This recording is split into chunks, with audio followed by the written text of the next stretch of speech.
Friday. Holy cow, this week. I'm not sad to say goodbye to this week. It has just been insane. Totally nuts. So we're pending on Nate's car. We kind of got to wait for him to get back from Hawaii before we're going to dig into the engine work. In the meantime, we'll do the MPI either Monday or Tuesday. That's the plan right now. I've got a customer dropping off a car Saturday, tomorrow. That's been scheduled for a while, so that's going to come in first. We're going to do the MPI on that Monday afternoon. So it'll probably be Tuesday afternoon that we do the E60, and then probably proceed with some sort of driveline work and or brakes and whatever else he approves and wants to work forwards on. Sepang is clean, and that was a lot of today. We took it over to a wash bay where you put the coins in or swipe the card or whatever and spend time with the wand and the soap and all that. It's touchless, as in there's no brushes or anything. Then we brought it back and did a nice spray wax detail.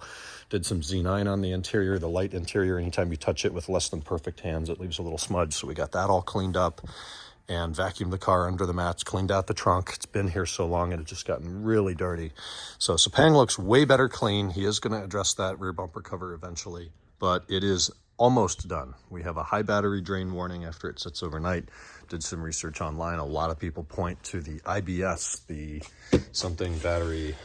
integrated battery sensor, and it is on the negative battery terminal cable, which looks like this. This goes on the battery stud. This attaches to the chassis. Of course, they changed the wiring harness.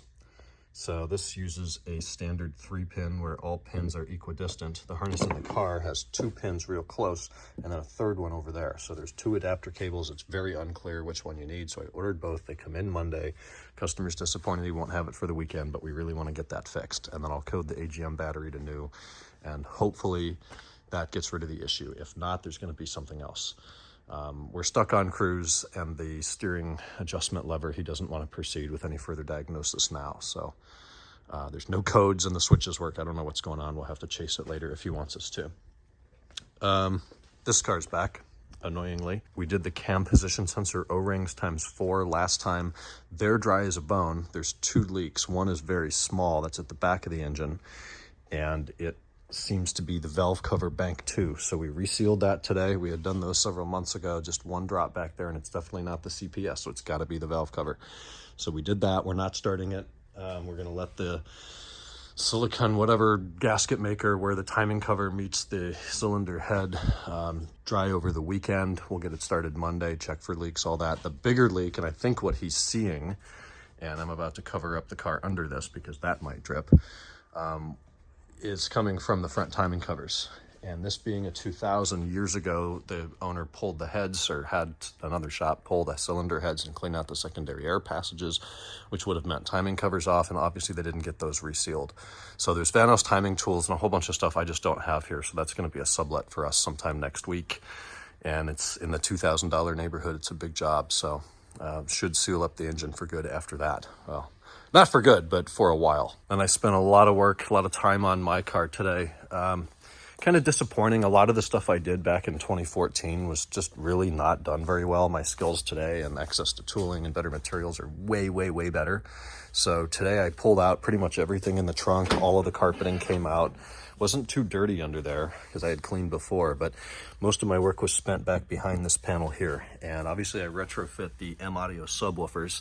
And when I did that, I got a nice pigtail, which I then spliced into the old Nokia box wiring. And the way I did that was strip off way too much wire insulation and then use crimps that are not the, heat them up and shrink them down, the weatherproof crimps, just normal crimps. And I didn't have crimping pliers, so I used like channel locks to smash them down, and there was exposed copper, and it was just really ugly.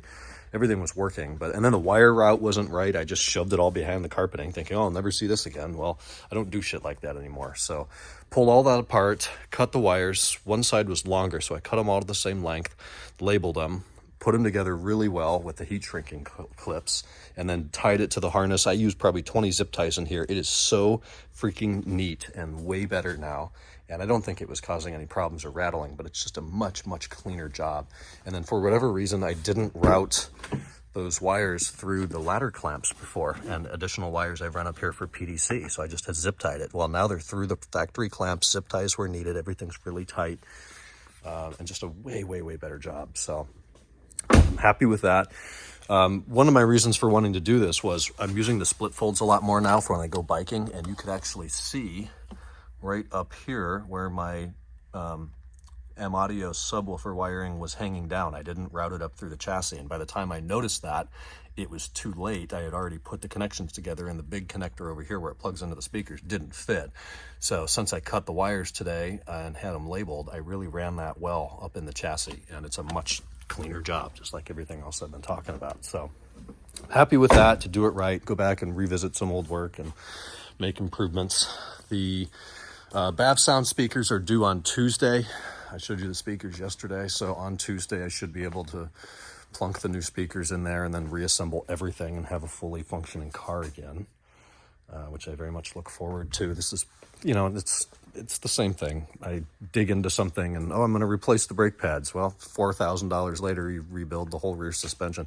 That was more like $10,000 later, rebuild the suspension, replace everything in the brakes, rebuild the calipers, rebuild the engine, repaint the car, new glass, replace the side mirrors, get a new VIN. You know, it just goes on and on and on.